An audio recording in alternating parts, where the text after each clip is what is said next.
Welcome back to my new mini blog. তো this is সাহিলি। কেমন আছো তোমরা সবাই?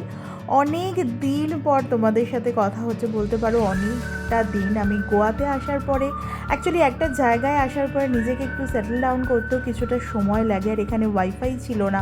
ওয়াইফাই না থাকলে ভিডিও পোস্ট করা ফোনের নেট দিয়ে ভীষণ একটা চ্যালেঞ্জিং ব্যাপার, পুরো নেটটাই শেষ হয়ে যায়। তো অনেক স্ট্রাগল করার পরে আমি আসার সঙ্গে সঙ্গে একটা ভিডিও দিয়েছিলাম, তারপরে আমি আর কোনো আপডেট দিতে পারিনি।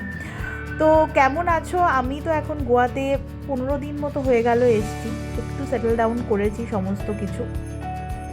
গোয়া জায়গাটা ভীষণ সুন্দর। তো সেখানে অবভিয়াসলি থাকা আর ঘোরার মধ্যে ডিফারেন্স থাকলেও গোয়ার প্রত্যেকটা কোণা সুন্দর ভীষণ। আর আমি যে সাইডটাই থাকি সবটাই তোমাদের সাথে শেয়ার করব আস্তে আস্তে ভিডিওর মাধ্যমে। ভীষণ শান্ত একটা কামকুল পরিবেশে থাকি। তো এটা ছিল আমাদের অ্যানিভার্সারির আগের দিন। তো হঠাৎ করেই একদমই দেখতে পাচ্ছ আমি কোনো রকম সাজাগোজা নেই। তো ও জাস্ট এসে বলল চলো। আর এখানে তো বাড়ির হাত বাড়ালেই সমুদ্র, সমুদ্রের পাশেই শ্যাকগুলো থাকে।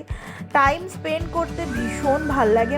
এটা আমার একটা ড্রিম কাম ট্রু হয়েছে, কারণ আমার গঙ্গার তীরে বসে থাকা বা সমুদ্রের ধারে বসে বসে নিজের মন খারাপ দূর করতে ভীষণ ভালো লাগে। তো সেটা এখন জাস্ট মনের ইচ্ছে হলো আর চলে গেলাম সমুদ্রের ধারে বসে, কোনো রেস্টুরেন্টে বসে আছি, খাবার খাচ্ছি বা চুপচাপ বসে আছি। এটা একটা উপরই বাড়তি পাওনা বলতে পারো।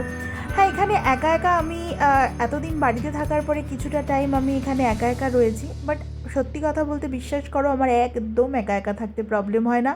আমি নিজে প্রাইভেসি মেনটেন করে থাকতে ভীষণ ভালোবাসি। ওই একগাদা লোকের ভিড়ে থাকতে আমার একদম ভালো লাগে না।